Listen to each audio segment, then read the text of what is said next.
I had an accident today. I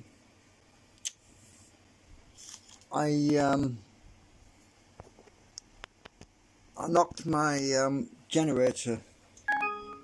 I'm not talking about the magnet motor. I've got some news to talk about that. I knocked the generator over.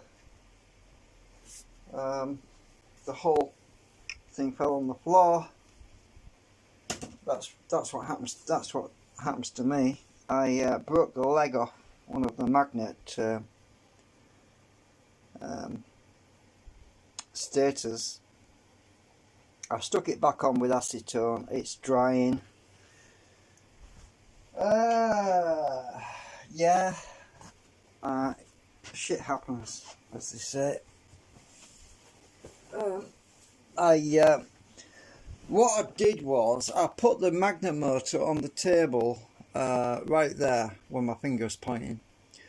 I was going to go out the door, so I had to go and do some shopping. So I put my coat on, and as I was putting my coat on, the tails of my coat caught the generator, dragged it off the table, and it smashed on the floor. Well, it suffered damage, and I fixed the damage, most of the damage.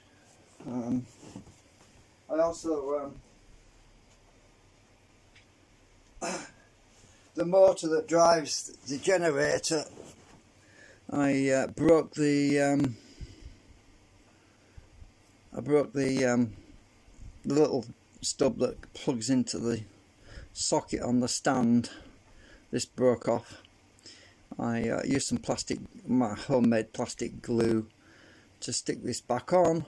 I'm hoping I got it straight, but look where it landed on. It landed on the motor, because this is the copper heatsink I stuck on it. See how that's bent? That happened when it hit the floor.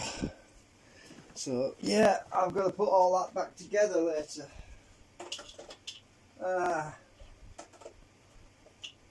So in the meantime, I've been working out some designs for the magnet motor. I haven't drawn them out in SketchUp yet, but I'll explain. I'll try and explain simply. I've been feeling a bit crap today, actually. So I'm going to use my concentrics as switches. I'll explain why. Because if you know about the segments that I've been talking about, the segments when they're actually passing through a magnet array. Let's use the C6 as an example. Here's a C6, right? So I've eaten too many fish sticks, I think that's what it is. So obviously when it's not biased, it doesn't do anything, right? Well, there's a small amount of field, there's a tiny amount of field there, not much. And I was thinking, well, when I weaken the ends, when I dull the ends of the magnet motor on the shims, when I make the ends so that there's less magnetism right on the end there, which is very little, as you can see, the more I do that, the less traction I have in the midsection. And I was trying to think of a way around that. Now, when you put the segments consecutively in series, it really makes an improvement in the lack of drag. But I also noticed that there was less traction in the motive force, which is what I'm looking to gain. So what I've decided to do is to design a system where, because as I explained before, the concentrics work by subtracting and expelling fields at the same time. So you have at a certain point, a certain distance from the concentric, you have a zero equilibrium situation. So actually I'll use the other one because it's already set up. So get the other one because I've already got my gauge stuck on it with blue tack. So by using a small magnet, which is a ferrite ceramic magnet, we can have a point where there is no, we see deflection on the opposite side, but on this incoming side there's basically no noticeable drag on it at all. So I want to be able to use this system. This is a C6 because it's got 6 magnets in a concentric pointing to the central point, which is the mid. Oh, damn it. So if I use this principle, I'll be able to get I'll be able to switch the field on and off, and that's an advantage in the timing for the magnet motor. So what that means is that we don't need to incorporate any kind of electronic control system, because or solid state system to control anything, because it will literally be all purely mechanical.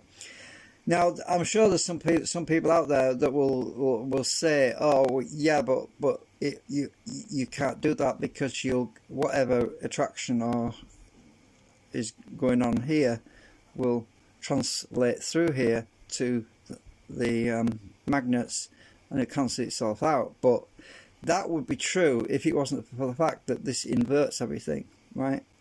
So when you have repulsion on the segment, which is what we look for on this side, we actually have some attraction on this side. So it actually goes in our favour to have some attraction on the opposite side. So, but that attraction would be the same on the entry and leaving, so it wouldn't really interfere because it inverts everything, right? So I was thinking, right, oops, I'm clumsy today, I don't know what's up with me. So if I use, everything's sticking to magnets. So if I use this, I've got 3 of these C6s, and I was planning on adapting these because that one needs some work doing to it actually, but the other 2 are pretty ready to go. That one I need to grind that down, and I need to add some steel pins in here like we have on there. I've got some rectangle pins in there, which are the shims I used. I've got rectangular shims in there as well, but this one doesn't have them. Now I can print a new insert if I want to use the shims, if I want to do that, but I could, well, it'll work with 2 for now anyway, but I could incorporate all 3. But these are going to be on the stator, so I'm going to mount it so that these are actually sticking. I'm going to make a large disc, but these would be sitting outside the disc on sort of the edge of the disc, because I can't print a disc much larger, so I want to stick this as far out as possible. So I would make it so that half of this these concentrics would be mounted in such a way that I could actuate them with a rotating disc, which is also going to be a separate disc. There's 2 discs, so there'll be these magnet arrays, the segments, would be on 1 rotating disc, and these will be on the stator, which is not moving. Then the steel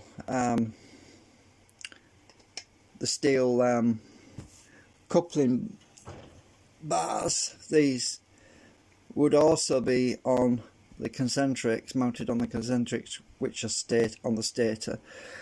So there'd be basically these things moving on 1 disc, and then a stator below, and then another disc with the actuator magnets mounted on them. So they would actually follow through, so that they would actually turn this thing on, turn these things on.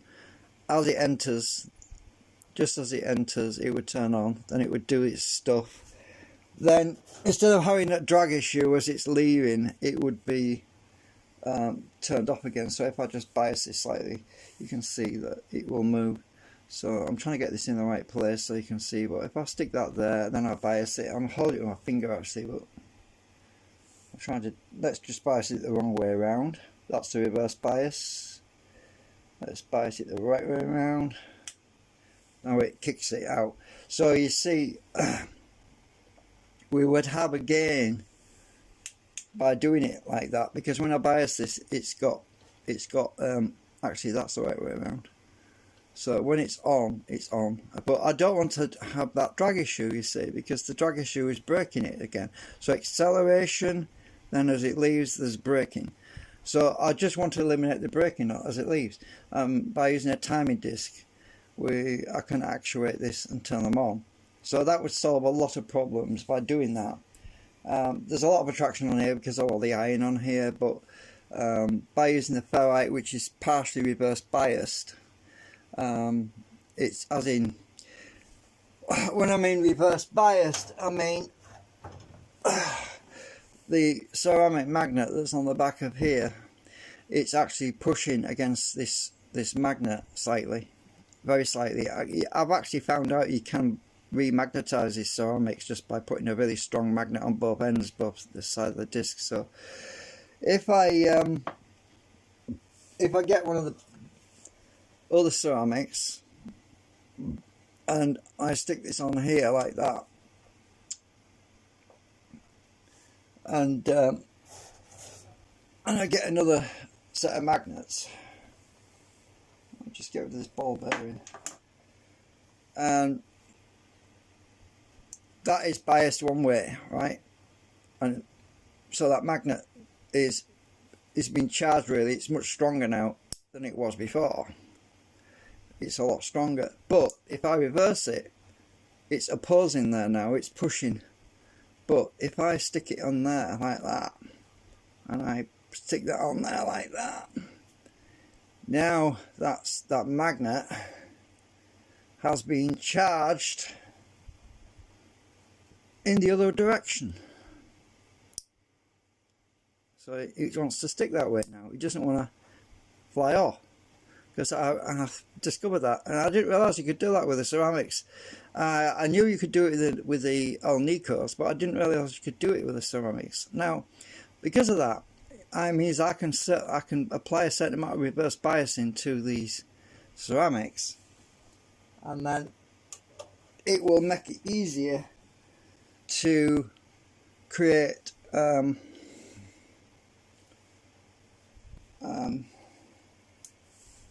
offset on the biasing. So everything's sticking.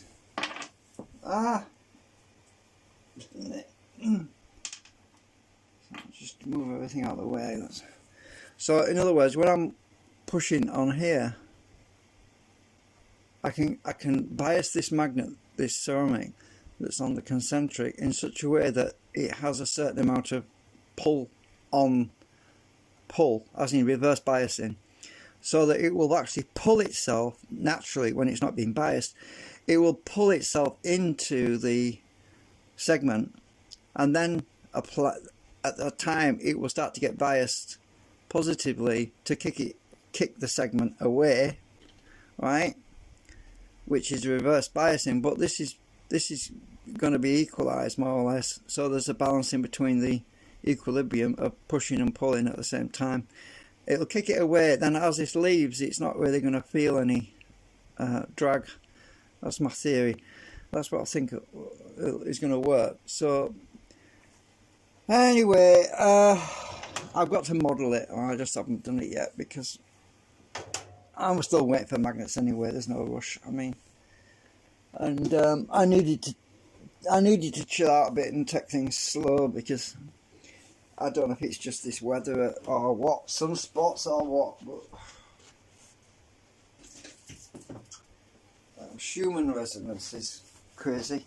I've talked about that previously, but so what I've decided to do today, because I had the accident with the magnet motor, not the magnet motor, the generator, the other thing, And when I put these new segments in, I was getting loads of drag, more drag than I should be getting.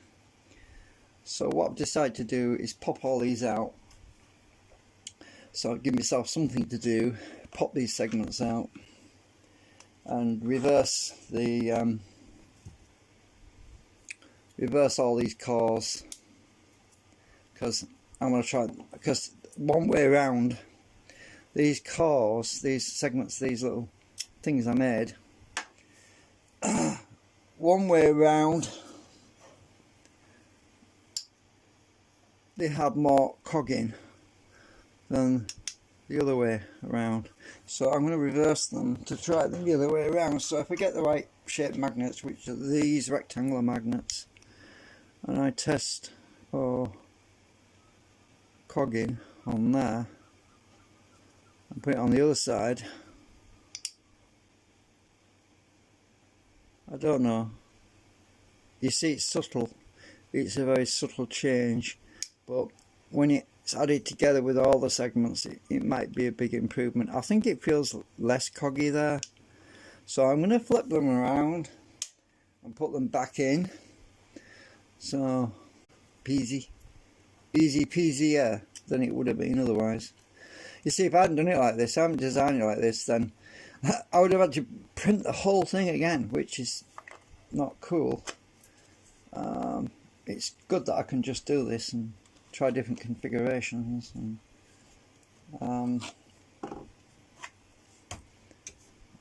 get out of the way. I don't want this thing rolling off the table and falling again, because it already did that once. And this thing survived. It was the hold in the stand that broke and the motor mount that broke. So reverse that one. Got to do the other side in a minute as well. So I've done 3 on there. Turn it around.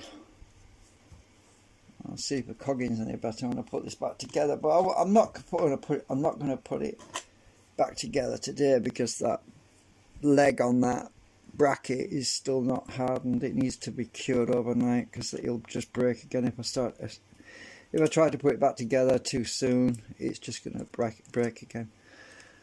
So I'm just going to leave it. I thought I'd do this now while I'm waffling and talking about things. It's better to be able to talk about something.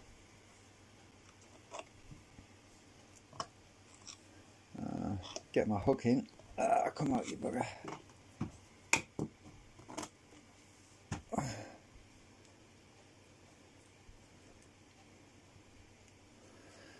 I went buffering then or something. I don't know what that. Unless somebody sent me a message. I don't know if somebody messaged me. But sorry, I'm at the back end of the video. I'm just about to finish actually, but you can go back and scroll back to the beginning on the slide bar and watch where I started. So yeah, anyway, I've sorted that out, and as I said, the magnets haven't arrived yet. It was annoying that I went and knocked this thing on the floor and broke the stand, but anyway, that's fixed. So I've sorted that out. I reversed the segments to reduce the cogging, and we'll find out in a few days if this drum's going to be any better. Yeah, so thank you for joining in and coming along to keep me company, because yeah, it gets a bit boring around here. So feel free to drop a comment or whatever. Right, well, we'll see you later. Oh, just remembered, I forgot to change the category to how to install. I better do that now before I end the stream, because it was set on entertainment. Don't know why it does that, but right. So that's it, that's done. We'll see you later. Bye for now.